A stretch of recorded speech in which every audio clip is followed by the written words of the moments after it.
What we're watching here is medical tyranny.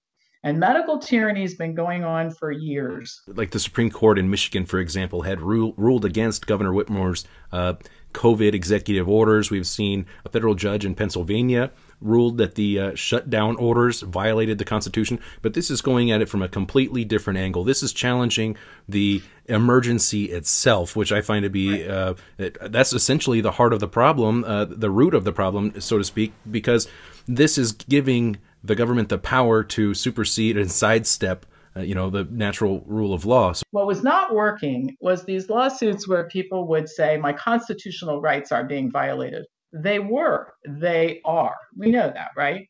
But then the government shows up and says, well, but it's an emergency. Well, we know that that's not true. But when the judge hears that, if there is an emergency, these governors or whoever it is that's being sued in court, they have huge, broad powers under the emergency declaration. Okay, so the case gets settled in favor of the government. But I was watching this in the early summer, and I'm thinking, my gosh, we've got to change course because these lawsuits are not going to go anywhere as long as the government can claim emergency. So interestingly enough, about the time that I was figuring out that what we needed to do is file a lawsuit challenging the emergency, because then they can't show up and say it's an emergency. They got to prove it's an emergency. We are all subjected to this medical tyranny. It does not discriminate against party lines. So that's definitely very interesting. And I really like going after the root of the problem, the emergency itself. So we claim that there's no emergency, that officials know it. They're essentially committing fraud. We don't directly say that in the lawsuit, but that's the implication. Welcome, everyone. I'm Spiro with ActivistPost.com. Thanks for tuning in. Today I have an excellent guest for you, but before I bring her on, just a couple of quick updates. First of all, I hope everyone had a wonderful Christmas.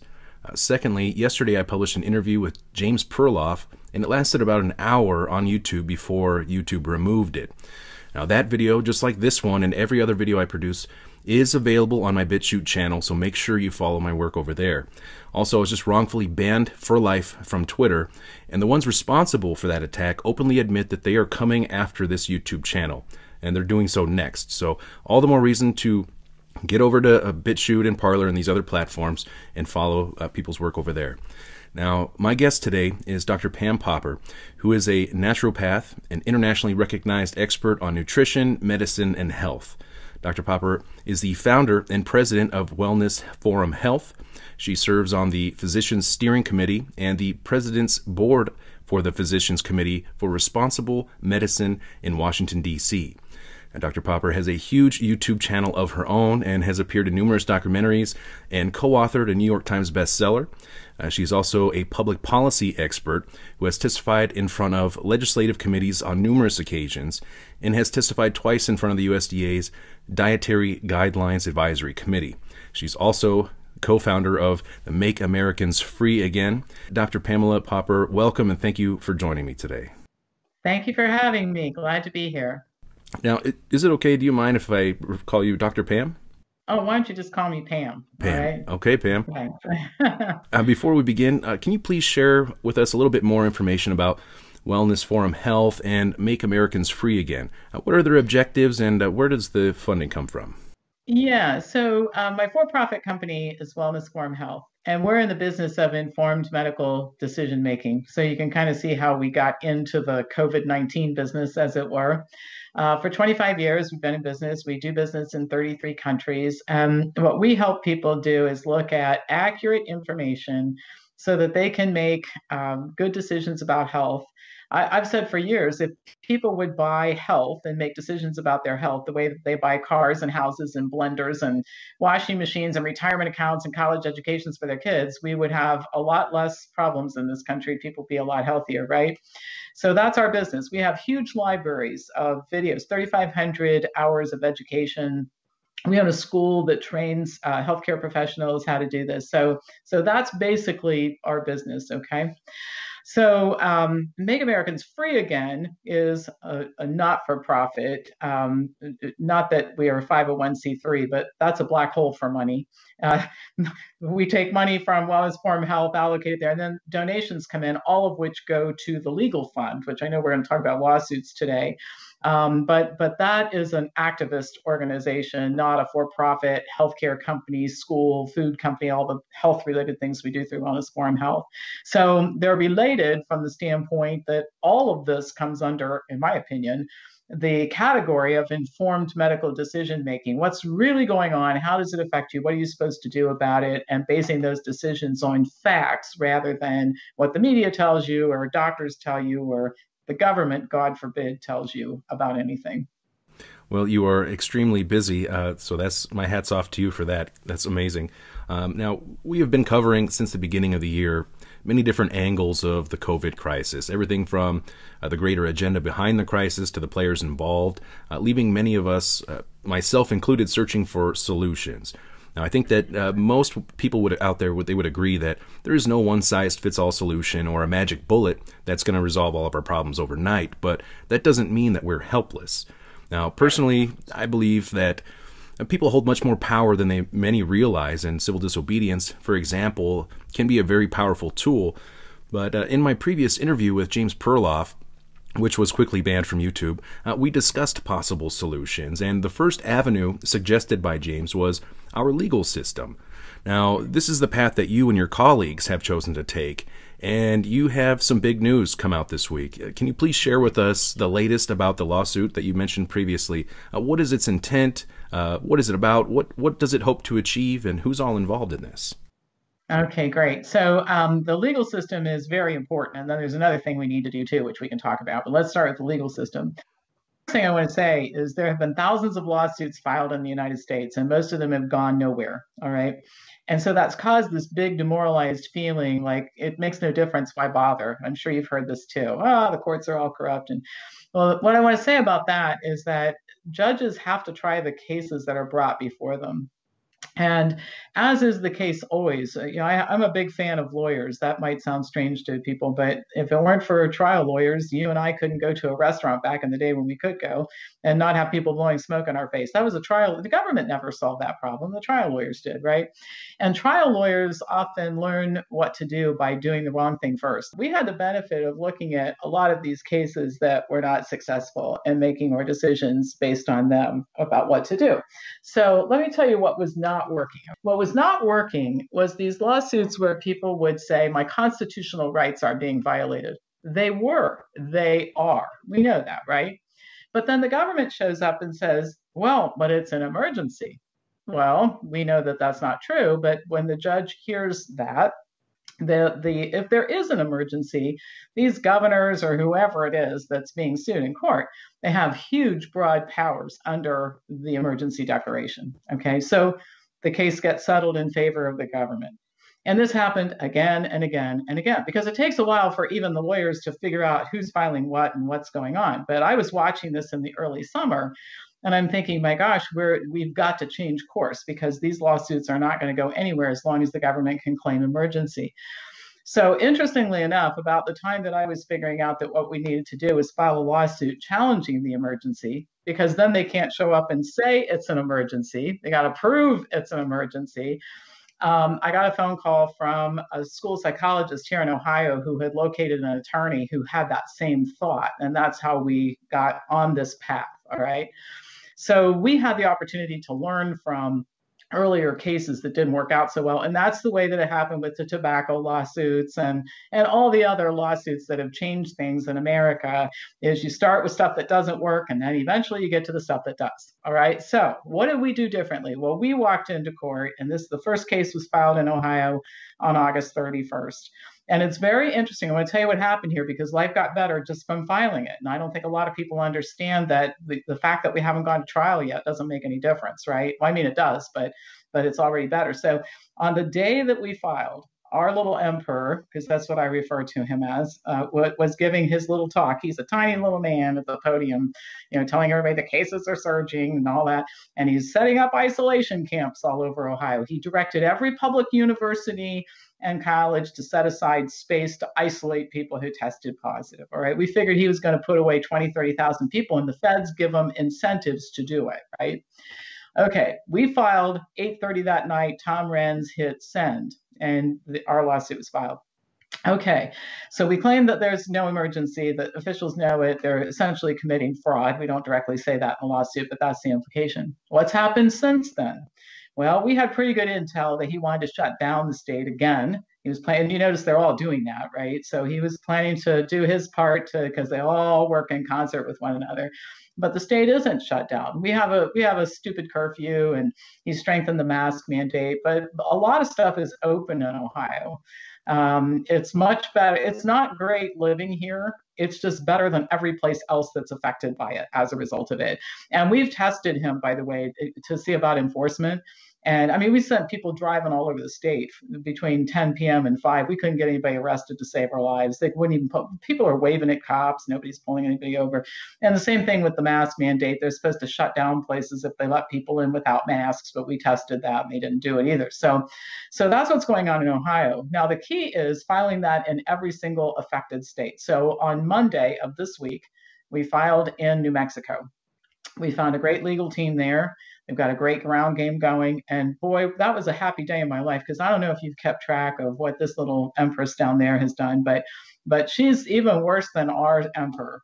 This is the one who closed everything down and then had a jewelry store open so she could get a necklace that she wanted, because, you got to get yourself all ready for TV when you're the Empress of New Mexico, right?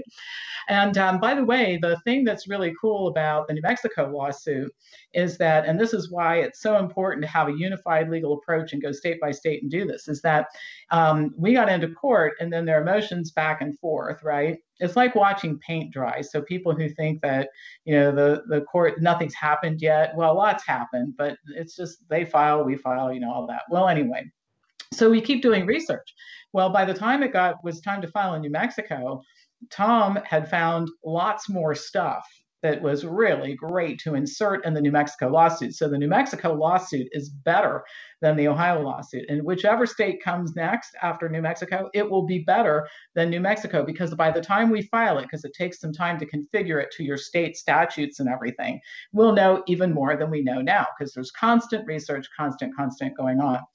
So as if that was not a happy enough day, the day we filed in New Mexico, we also filed against the federal government. We filed against Centers for Disease Control, Health and Human Services, AZAR personally, Redfield personally, and then that god-awful agency, I can never remember the initials, but it's the one that changed the definitions for the death certificates, and it specifically says in their document, so as to categorize more deaths as a result of COVID-19. Nice people. And we sued the person in charge of that agency as well.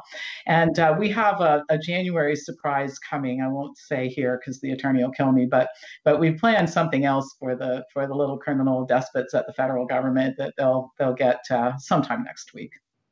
It's very interesting, and it's good to see things moving forward on a multiple state front, and then even on the federal front. Now, lawsuits are notoriously expensive, and you mentioned previously, for the sake of transparency, this is being funded by Make Americans Free Again, right? Yes, and it's donations. And by the way, I take care of everything, maintaining the website and all the stuff that's going on, and I contribute to the legal fund. But if $5 comes in to Make Americans Free Again, $5 goes out to the attorneys. That's the only place the money goes, and then everything else I take care of. I tell people, if you love what I'm doing, buy something from my company. But I'm probably the only person you're ever going to interview who says, don't give me any money. Support your local organizations. And if you're going to support something, it just goes right to the attorneys. And litigation is expensive. And this is something that I'll mention too.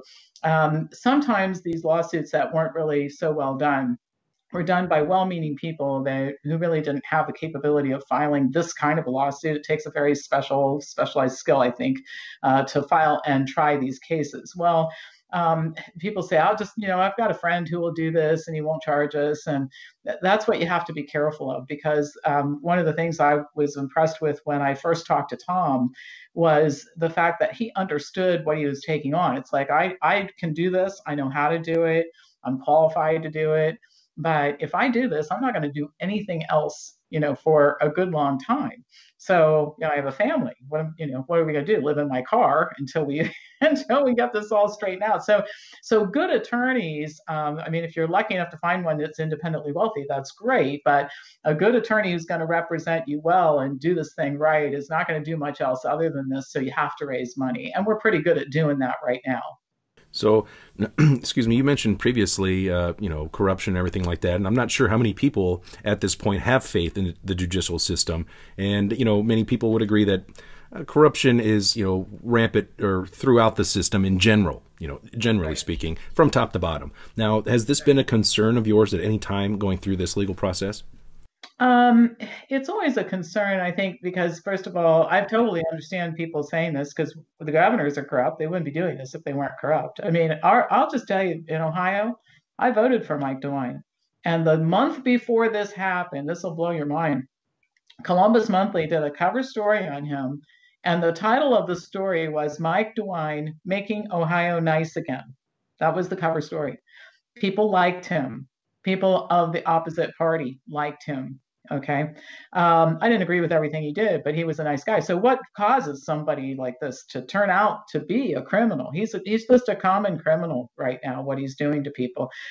This is a person who went from that to telling the parents of a 7-year-old that they both couldn't be in the same room with their dying daughter who was 7 years old and had a brain tumor. All right.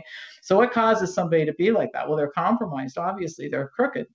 And then the legislatures have been completely complicit in not doing anything about it. I mean, here we have single party rule in Ohio for all intents and purposes, and the legislature can't seem to, even with a supermajority, get the votes to do anything about this little criminal, right? So why should we have faith in the courts? Because the courts really are succeeding. I mean, remember that one case that went before the Supreme Court that ruled that the Catholic Church and the Jewish synagogues in Brooklyn and in New York could open, that they did not have to be closed down. So we've seen some signs that the courts are working, but this is a very important point. I think you and most of the people who are listening to us right now, and certainly this is the way I feel, we do not want judges to legislate from the bench. So this means that the judge has to try the case and decide the case that you bring in front of the judge. Okay, so when people say my rights are being violated, that's true. The government says it's an emergency. Well, that's not true, but that's the claim they make. And the judge has no choice, if they're really following the law, but to rule on that case that you brought in front of them. All right. So just think about how ridiculous it would be for the judge to say, now, you know what? I don't think there's an emergency, and I wish you guys had filed it that way. So here's the thing. I'm going to pretend like you filed a different brief, and I'm just going to decide that the government, we would be appalled, because think about what that would lead to, the precedent that would set if it went on. In fact, we have a rogue court in Northern California that routinely does that just makes stuff up. They're overturned 87% of the time. They're the laughing stock of the court system. So we certainly, I'll tell you, I would be really terrified if that type of behavior, even though it would look like it benefits us, if that was running rampant through the court system, I really would be terrified, because it wouldn't take anything to turn people like that into criminal despots like our governor. So and I know this is hard for people to hear, but we just had to file cases that don't work to learn how to file cases that do work. And if you go back to the tobacco litigation, I can tell you this because I've done a lot of legal work, even though I'm not an attorney in my life. It was 100% failure. It's hard to remember back. Right now, everybody knows smoking is bad for you. The cigarette companies can't use false advertising. They're so limited in what they can do right now. But when this all started, trial lawyers lost all of the cases. Why is that important? They had to learn how to file the cases differently. And that's what we've done here. And so we've already seen, like the Supreme Court in Michigan, for example, had ruled against Governor Whitmer's COVID executive orders. We've seen a federal judge in Pennsylvania ruled that the shutdown orders violated the Constitution. But this is going at it from a completely different angle. This is challenging the emergency itself, which I find to be, that's essentially the heart of the problem, the root of the problem, so to speak, because this is giving the government the power to supersede and sidestep the natural rule of law. So how can other states get involved? If someone, let's say in Alabama, wants to get in on this, what do they do? I want to go back to something you said about Michigan, then I'll answer that question, okay? So people got all excited in Michigan when the Supreme Court ruled that way. But because the emergency declaration was still there, the little criminal could tell the empress could tell the health departments, keep doing what you're doing because there is still an emergency that has not gone away. All right. So had the court decision been that the emergency did not exist, then any health department that might have implemented any of this nonsense, whether it's mask wearing or limited dining or whatever, you could take them to court in a nanosecond and get rid of it. The same thing is true in Pennsylvania. Pennsylvania was free for 14 nanoseconds until a court overturned the decision, and then the emperor was back in charge again. So I can't emphasize how important it is to file this lawsuit. Okay, this lawsuit. And I get emails. I mean, I get 3,000, 4,000 emails a day, and a lot of them are, can you help me with this lawsuit? Only helping with this lawsuit that we're doing here, okay? So to your point, what can you do? I hold a conference call every week, and it's free, and I provide guidance for people who want to get organized. And you have to have a ground game, all right? And what I mean by the ground game is you have to build a huge network of people in your state. And how we did it in Ohio is we call them Thursday groups, because mine started on Thursday and a lot of them are Thursday, but you can have a Wednesday or a Sunday group. It's okay, right? We just call them Thursday groups. And we just started getting people together. And the first thing I want to say about that is that there's mental health value in humans being in the same room without masks. And we call it a peaceful protest and put a sign on the door that that's what we're doing. These meetings are going on in states all over the country right now, including ones that don't allow you to gather, but there are ways around that. You just be very careful about what you do. You go in people's houses and back doors of buildings and that kind of stuff. So you start your Thursday groups and then break off. So our groups started giving birth to baby groups, all right? So if you've been coming 45 minutes away and now there are 6 of you making the trip, go back home and you start your own group and get more people in your community. Well, when I came from a business background before healthcare, we used to say many hands make light work. Well, many members means small donations add up to a bunch. If you have 250,000 people in your state, everybody puts in $1, you can fund this thing for a couple of years with that kind of money, right? So that's why you have to do this. I have another reason for wanting to gather these numbers of people also, and I'll get to that in a second. But first of all, join one of my conference calls. My email address is pampopper@msn.com. I answer all my emails and forward them to people in my office who set you up on conference calls and that kind of thing. Let me show you how to get started, and then build a ground game so that you can finance. And by the way, this is how you find your lawyers and your experts, and you get all the people that you need. We have such wonderful people in Ohio, mathematicians and statisticians and epidemiologists and public health specialists and medical doctors. And well, how do we get all those people? Somebody knows somebody who knows somebody who teaches at a great university and says, listen, I'll be happy to draft all this stuff and give it to you. Just don't use my name necessarily, but I can review data for you, that kind of thing, right? So that's another reason for building a huge ground game, is how you find the people that you need to make this work. Now, I want to talk about, just for a second, if you don't mind, the thing that I want to do by building these huge databases, because all these people need to go into the Make Americans Free database. So that's how we decide where we're going to go next. Like, can you support this? If you have 300 people in your state, you can have great intentions, but how are you going to pay people? I mean, we've already paid our attorney $150,000. How are you going to do that with 300 people, right? So we keep track of it. But there's another thing too, and then you and I exchanged some emails about this. What we're watching here is medical tyranny. And medical tyranny has been going on for years. And I'll give you some examples of what I'm talking about, right? Medical tyranny is when a hospital says to a nurse, you can't work here unless you get a vaccine.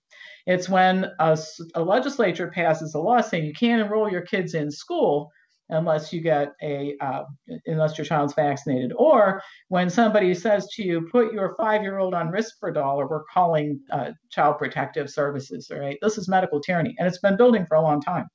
And many, many people have tried to do something about this unsuccessfully. And again, this is the thing where we've learned from that, all right?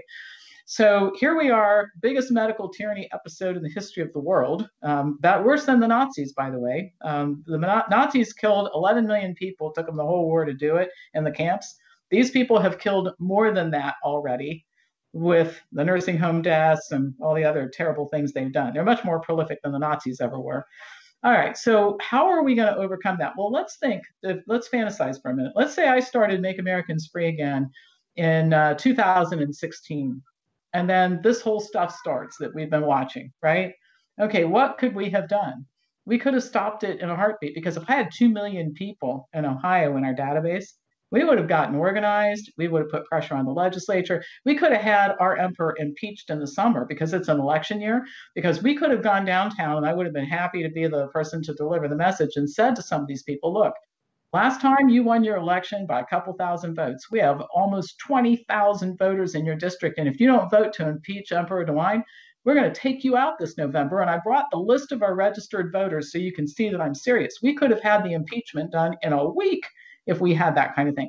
So we have to realize, just as we learned from the lawsuits that didn't work, we have to look at declarations didn't work, and petitions don't work, and emails don't work, and educating politicians doesn't work with big packets of information about health and all that kind of stuff. None of that works. You know what works? Education about taking them out. That's the language they understand. And so one of the reasons we want to build this database is so we can start undoing the medical tyranny that exists, these vaccine mandates in places like Oregon and Washington and California, and keep bad things from happening in the future. And unless we're organized with tens of millions of people in our database, we will most certainly end up here again. And I'll just finish with this because I know I'm talking a lot here. But here's the thing. If we think, I think we're going to win this. I really do. Now, if we think that Bill Gates and some of these other people are going to say, well, we were almost there, and then Pam Popper and Tom Renz, who'd have thought, right? But you think they're just going to go and drink champagne for the rest of their lives on some island? They're going to retreat to their dark corner of the world, and they're going to learn from their mistakes, and they're going to try this again. And the next time, shame on us if we're not organized and ready to confront them. So that's why we have to build a national database of people who have one thing in common. We will not tolerate medical tyranny. That's just where we agree. You can belong to any political party. We can have a lot of different opinions about a whole lot of things, but we agree on that. Well, that's definitely, I mean, we all have a common interest in this being targeted by this medical tyranny. You know, I mean, we are all subjected to this medical tyranny. It does not discriminate against party lines. So that's definitely very interesting. And I really like going after the root of the problem, the emergency itself, being able to to challenge the emergency itself really is very interesting, and it makes sense to me on that level. So I can't thank you enough for the work that you and your team have been doing. It's wellnessforumhealth.com and makeamericans.freeagain.com. Those are the websites. Of course, you do also have, like I said, a very popular YouTube channel and a BitChute channel where you're doing videos over there, multiple videos every week. Probably you're kicking out more content than I am on my channels at this point. Before we go, are there any final points that you'd like to mention or bring up, or any other ways that people can get involved, and just the best places to go if I haven't mentioned them already? One last thing, a couple of things I'll mention is that this business of challenging the emergency, what I think is really interesting is they refuse to come up with information. They refuse to put forth. And the last court hearing we had here in Ohio, Tom said, look, this could be so easy for you guys. You come up with the data we're asking for. You prove us wrong. We look terrible. The little emperor could, he didn't call him the little emperor in court, obviously, but little emperor could have the press conference of a lifetime to say, listen, these terrible people accused me of doing a terrible thing, and I did not do it, and I proved it in court. So why won't they do that? Because they can't. That's where we've got them. They can't, right? So I think we're very smart. I think we've been smart to go after that. My email address is pampopper@msn.com, and I can't emphasize enough how important it is for everybody to get active. And I'll mention this because I think this is really important. For decades, people have been trying to work on this issue. And again, we've learned from the past what doesn't work, right? But here's another thing that doesn't work. What doesn't work is having a couple, 3 dozen people who work their butts off and invest a lot of money and time, and then report to everybody what they're doing, because that's essentially what's gone on. People like Chris Northrup and some other folks that we know, Sherry Tenpenny, they have poured their heart and soul into this. But it doesn't work when we basically, as citizens, say, I hope you can solve this problem for us, because it sure is uncomfortable, right? So this time, I really have changed the narrative, and I focus on this on my conference calls. Look, people, I'm willing to work my butt off and report to you what we're doing, but I expect you to work too and report to me. You have to do something. You can't sit in your house and hope Pam Popper and Tom Renz and a handful of people solve this for you. What are you doing? And I don't mean that in a confrontational kind of way. I mean it in a we all have to get engaged kind of way. This is like a huge wake up call. And the power of citizens who are united on this front coming together. There are so many more of us, and people get demoralized looking at all the masked people wandering around out there. Half of them are wearing masks. This is what they have to do to go get their hair cut, right? Believe me, they take them off if they could, because I know people come into our place and as soon as they look around, they take them off, right? So there are more of us than there are of them, and shame on us if we don't get ourselves all together and make our power known by sheer number. So we all have to get to work. This is all hands on deck, all citizens responsible. Citizens have to be in charge, and that means everybody that's watching this.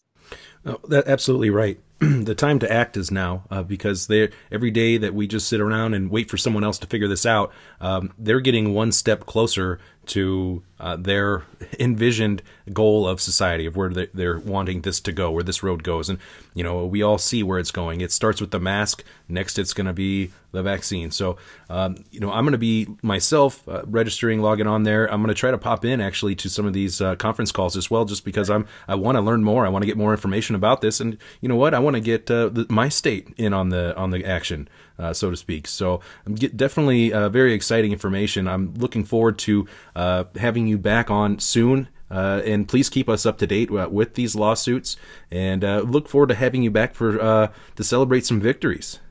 Happy to make a return visit. Would love that. Well, that's fantastic. Thanks so much for being my guest today, Pamela Popper. And that's going to do it for today. Don't forget to follow my work on BitChute and Parler and Gab. I will leave links below for everything we just discussed here. Reporting for ActivistPost.com, I'm Spiro. Thanks for tuning in.